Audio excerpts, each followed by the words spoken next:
A creator came to me with a fitness app that she had been running for 6 years. She had 2,000 users and 0 revenue. Honestly, the app was not bad, but she had made no money because no one had ever asked to pay for anything. I'm Jared. I work with creators each and every single day. I help them simplify their systems so they can ultimately show up better for their customers and elevate that customer experience. I've worked with hundreds of creators across all niches delivering digital products. And I see this exact pattern more than anything else. The audience is there, the product works, the money isn't coming in. And today I want to show you exactly why that happens and what the fix looks like. There are 3 things that I want to cover. Why free users stay forever and never convert, why the offer is usually the broken part and not the product, and the actual framework that you can use to help fix the situation like we did with Sam in one call. The situation with Sam, 6 years ago, built the fitness app. She poured herself into it, content, community, the whole shebang, and people actually showed up. 2,000 of them. And you know what? They never ever left because they loved it. But here's what was happening. The free tier was so complete, so good that nobody actually had a reason to upgrade. You could get everything you needed, the whole product, without ever parting way with a cent, not even $1. And Sam had a paid offer, but it didn't actually offer that much.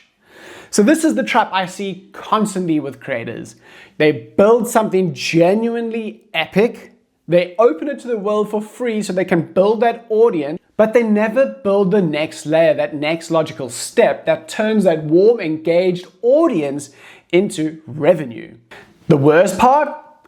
Free users aren't a failure, they're actually a gift. 2,000 people who already trusted Sam. They already showed up consistently. They already associate her with results in her area. That's not a broken business. That's a warm audience waiting for an offer that actually makes sense to them. So the hard part was actually already done. She just didn't build the on-ramp into her paid offer. There was no clean, logical next step for her free users. So we got on a call and I asked Sam one question. What does the paid tier actually give someone that the free tier doesn't? And there was this long pause, and the pause told me everything that I needed to know. If you can't articulate what someone's going to get when they upgrade, your users definitely can't. And if they can't, they just simply won't. So, the thing that nobody really talks about when you're building a free community is that the free tier doesn't just build your audience, it also sets this expectation. And when someone's been getting your stuff for years or months, asking them to pay for something that feels much the same thing, that's a really, really hard sell.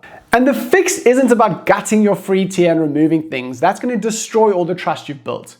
The fix is to build the paid tier around a specific transformation, something that the free tier doesn't already deliver on. The key word here, a transformation, a result, something with a beginning, a middle, and an end that they can point to and say, this happened because of that program. So with Sam, we did 3 things on that call. The first is we identified what her users were actually trying to achieve, not what they said they wanted, what they were actually showing up for, what their behavior patterns were telling us.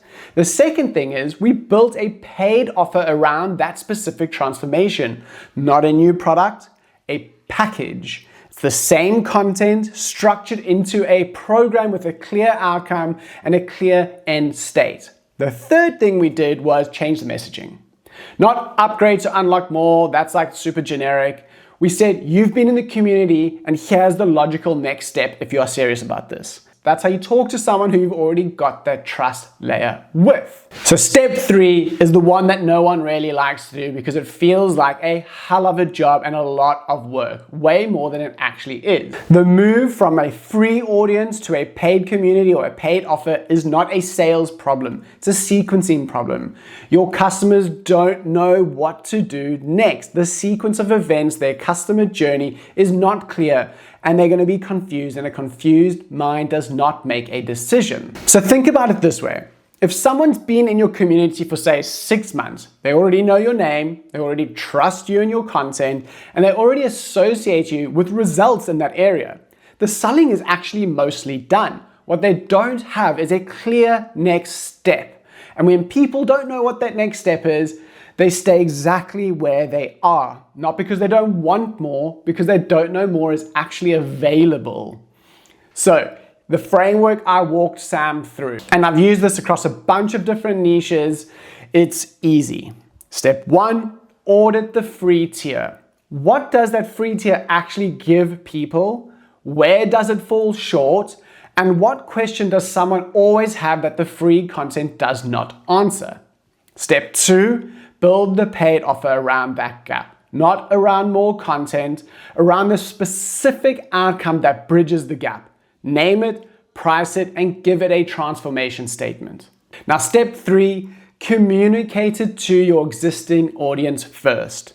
Not as a launch, as a conversation. They already have that trust with you. Hey, I've been watching how you use this community. I built something for people who are ready for the next level. Here's what it is. It's that simple. You're not cold selling. You're offering the logical next step to people who have already raised their hand. Sam didn't need to rebuild the app. She didn't need a new audience. She needed to connect the dots between the 2,000 people who have already showed up and a paid offer that made sense for where they were. The app didn't need a rebuild. It was the funnel that needed it. So I started this by telling you about a creator with 2,000 users and 0 revenue. It's not a failure story. It's a sequencing story. What happens next in the customer journey? She had the hard part already done, the audience, the trust, the consistency. What she did not have was the offer architecture that connected the dots together. And that is a fixable problem in one session, actually, if you know what you are looking for. So if you've got an audience, free community, email list, social following, whatever it may be, and you're not converting them, it's almost never a product problem. It's the offer, it's the messaging, it's your customer journey, the missing next step. If you build that, the rest will follow and all fall into place. If this is something you're working through right now, like you've got the audience and you know you should be monetizing, but the pieces aren't quite clicking into place, this is exactly what we dig into within the Elevated Life project. It's a free Telegram community I run with Emma Armstrong. We go real deep on offer architecture, business systems, and the like, with the whole aim of helping you simplify so that you can elevate the human-led experience for your customer and you alike. No theory, it's all real, it's all happening right there. If you're keen, the link is in the description. That's it for today. Stay rad, people.